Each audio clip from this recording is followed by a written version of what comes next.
ஒருவன் மிகவும் அழகான ஒரு பெண்ணை மனம் முடித்தான். அவள் மீது அளவு கடந்த பாசத்தையும் காட்டினான். இவ்வாறு இருக்க ஒரு நாள் அவள் ஒரு தோல் நோய்க்கு ஆளானாள். அதனால் அவளுடைய அழகு படிப்படியாக குறைவடைய தொடங்கியது. அந்த வேளை அவளுடைய கணவன் ஒரு பயணம் ஒன்றை மேற்கொண்டிருந்தான். அவன் திரும்பி வரும்போது ஒரு விபத்துக்குள்ளாகி அவனது கண் பார்வையை இழந்தான். ஆனால் எந்தவித பிரச்சனையும் இன்றி அவர்களது மன வாழ்வு தொடர்ந்தது. நாட்கள் செல்ல செல்ல மனைவி தன்னுடைய அழகும் படிப்படியாக குறைவடைந்து செல்வதை உணர்ந்தார். ஆனால் குருடனான கணவனுக்கோ இது ஒன்றும் தெரியாது. இருவரும் தங்கள் அன்பில் எந்தவித வேறுபாடும் மாற்றமும் காட்டாது வாழ்ந்து வந்தனர்.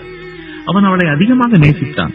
அவளுடன் அன்பாக நடந்து கொண்டான். அவளும் அவனுடன் அவ்வாறுதான் இருந்தாள். அப்படி இருக்க ஒரு நாள் அவள் இறந்து விட்டாள். அவளுடைய மரணம் அவனை மிகவும் வேதனைப்படுத்தியது.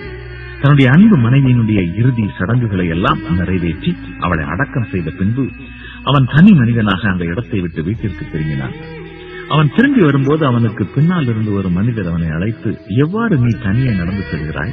இதுவரைக்கும் நீ உன் மனைவியினுடைய உதவியுடன் அல்லவா நடந்தாய் என்று கேட்டார். அதற்கு அவன், நான் குருடன் இல்லை. என்னுடைய மனைவி தோல் நோயினால் பாதிக்கப்பட்டுள்ளாள் என்பதை நான் அறிந்தால் அவளுடைய மனம் காயப்படக்கூடும் என்பதால் நான் குருடன் போன்று பாசாங்கு செய்தேன். எத்தகைய அன்பு பாருங்கள்!